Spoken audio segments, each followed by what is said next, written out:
Observações importantes quanto ao vício da citação no processo de execução. Esse é o tema de mais uma lição prática jurídica do dia, lição de número 136, de um total de 365.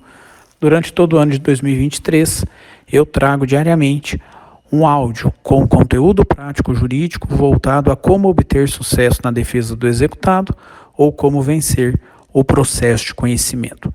Vício da citação no processo de execução é sempre uma grande matéria de defesa que vai gerar, claro, a nulidade do ato de citação. Vamos falar um pouquinho sobre isso a partir de agora. Primeiro ponto importante que eu quero chamar a atenção. A citação, seja no processo de conhecimento ou seja no processo de execução, a citação sempre é um ato formal e complexo, um ato, portanto, que tem que ser observado todos os requisitos legais. Por quê? Porque a citação produz efeitos no processo e efeitos que, se não observados a sua regularidade, não se produzem.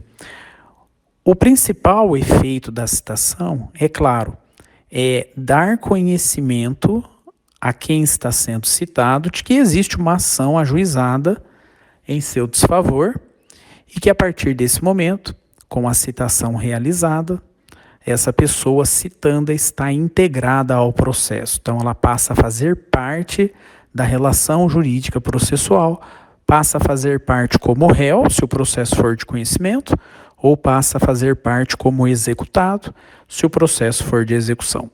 O segundo efeito é que no processo de conhecimento, via de regra, além de ser citado para integrar o processo, terá a oportunidade também de apresentar a defesa. E essa defesa, em regra, se dá com a contestação. No processo de execução, diferentemente, o executado é citado para integrar o processo e efetuar o pagamento.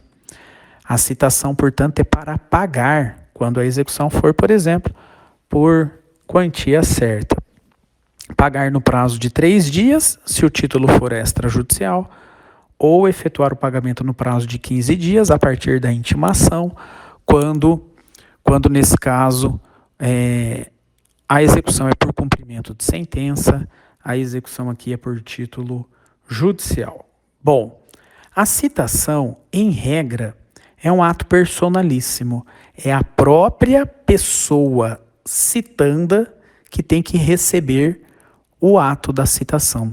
E essa citação, no processo de execução, pode ocorrer por qualquer modalidade de citação. Pode ser uma citação por carta com AR, pode ser uma citação feita pelo oficial de justiça, expedição do mandado de citação, pode ser uma citação feita por edital, ou pode ser uma citação feita por e-mail, quando a pessoa citanda é uma pessoa jurídica e houver um convênio para que essa citação seja feita por e-mail. Muito bem. Agora, a partir desse ponto, você tem que identificar no processo de execução a seguinte questão. Se a execução ajuizada é uma execução fiscal ou se é uma ação de execução entre particulares.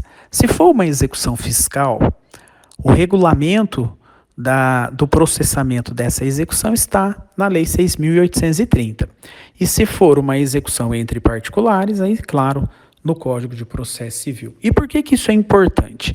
Porque no processo civil, execução entre particulares é a própria pessoa citanda o devedor executado que deverá receber, em regra, o comprovante de citação, o ato de citação.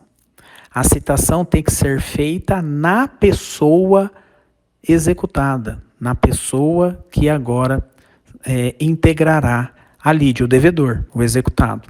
É uma citação, então, feita como sendo um ato personalíssimo. Tem que ser feita diretamente em relação à pessoa. Isso significa que a carta com AR tem que ser assinada pela pessoa que está sendo citada, se ela for uma pessoa física. Não pode ser recebida, portanto, por terceiros. Bom, mas professor, e se a pessoa jurídica é que está sendo citada? Como que ocorre isso numa ação regida pelo Código de Processo Civil? Portanto, numa execução entre particulares. Se for uma pessoa jurídica, a citação vai ser realizada com a entrega da carta com AR ou com a diligência do oficial de justiça no endereço, na sede da pessoa jurídica. E a pessoa que recebe o carteiro ou oficial de justiça, funcionário da empresa, recebe a citação e essa citação é presumida como verdadeira, se o ato foi realizado na sede da empresa executada. Se amanhã ou depois esse funcionário não entrega, a carta de citação ou o mandado para o departamento jurídico ou para a pessoa responsável pelos recursos humanos ou para a diretoria dessa empresa, aí é um problema interno da empresa, haverá uma presunção de citação válida. Bom, se a citação está sendo feita na pessoa física, como eu já disse, é um ato personalíssimo, a carta de citação e o oficial de justiça tem que ter um contato direto com a pessoa que tem que ser citada. Bom, mas e se numa situação dessa, a carta com AR foi recebida no endereço da pessoa a ser citada por um terceiro?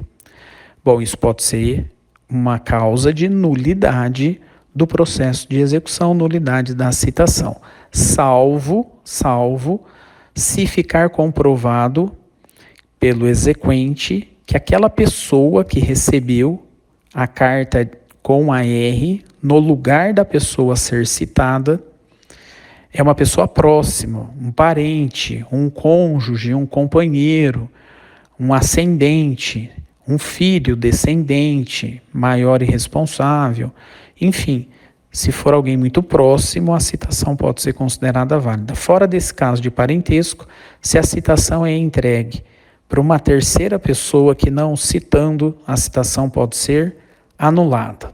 Muito bem. Se essa pessoa física mora num condomínio residencial, o Código de Processo Civil regulamenta essa citação no artigo 248 e considera válida a citação se a citação for entregue ao porteiro, ao síndico ou qualquer funcionário desse condomínio e essa pessoa responsável em receber as cartas no condomínio, se essa pessoa não fazer uma ressalva de que aquela pessoa que tem que ser citada não mora mais no condomínio. Se essa pessoa, que é o funcionário, o síndico ou até mesmo o porteiro desse condomínio, se ao receber a carta de citação não faz essa ressalva, haverá uma presunção de validade da citação e caberá ao citando comprovar, no caso concreto, nos autos da ação de execução, que naquela data em que ocorreu a entrega da carta de citação, a pessoa a ser citada, já não morava no condomínio.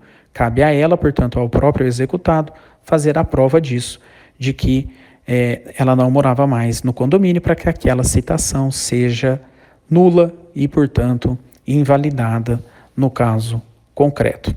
Muito bem. Isso tudo relacionado à ação de execução entre particulares, Código de Processo Civil. Agora, se a ação de execução for uma execução fiscal, a Lei de Execução Fiscal diz expressamente que, ainda que a carta com AR para citação não tenha sido entregue pessoalmente à pessoa a ser citada, se a carta foi endereçada e encaminhada à residência, ao endereço residencial do executado, ao endereço residencial onde está declarado lá que é o endereço tributário dele no fisco, essa citação é válida, ainda que não tenha sido recebida pela própria pessoa. E por que isso? Porque a Lei de Execução Fiscal, no artigo 8º, prevê expressamente que a citação na execução fiscal será válida se encaminhada ao endereço do executado, o endereço fiscal dele, independentemente se ela foi recebida pelo próprio executado, o que não teria nenhuma nenhum problema, ou ela foi recebida por um terceiro. Independente, ainda que ela foi recebida pelo terceiro, mas se esse terceiro estava lá no local da residência do executado, a citação será válida, porque para a lei de execução fiscal basta que seja encaminhada ao endereço do citando. Bom, a alegação de nulidade da citação, ela é uma matéria de ordem pública, que pode ser conhecida de ofício pelo juiz ou provocada pelo próprio executado a qualquer tempo, desde que seja na primeira oportunidade em que ele tem para manifestar nesse processo. E esse vício, o vício da citação, ele é um vício tão grave que esse vício ele é um vício conhecido como sendo transrescisório. Ainda que já tenha uma ação sido extinta com trânsito em julgado, a alegação do vício da citação é possível, porque quando não há citação, ou a citação, melhor dizendo, é nula de pleno direito, esse processo tem um vício e, portanto, pode ser alegado em qualquer momento do processo. Bom, além disso, se essa citação teve um vício lá na fase do conhecimento, mesmo depois do trânsito em julgado, se o processo durante a fase do conhecimento transcorreu à revelia do réu, esse réu, que agora será executado no cumprimento de sentença, quando ele toma conhecimento da ação de execução, do cumprimento de sentença, e ele vai se manifestar no cumprimento de sentença, ele pode alegar o vício da citação lá da fase do conhecimento, desde que ele não participou do processo de conhecimento. O processo de conhecimento correu a sua revelia. Esse vício, portanto, vai poder ser alegado após o trânsito em julgado do processo, da sentença condenatória lá da fase do conhecimento, vai ser alegado no curso do cumprimento de sentença na primeira oportunidade em que ele agora executado tiver para manifestar no cumprimento de sentença. Ok? É isso então, algumas observações importantes aqui com relação à citação. Por hora ficamos por aqui, nos encontramos amanhã na nossa próxima lição prática jurídica do dia. Até lá!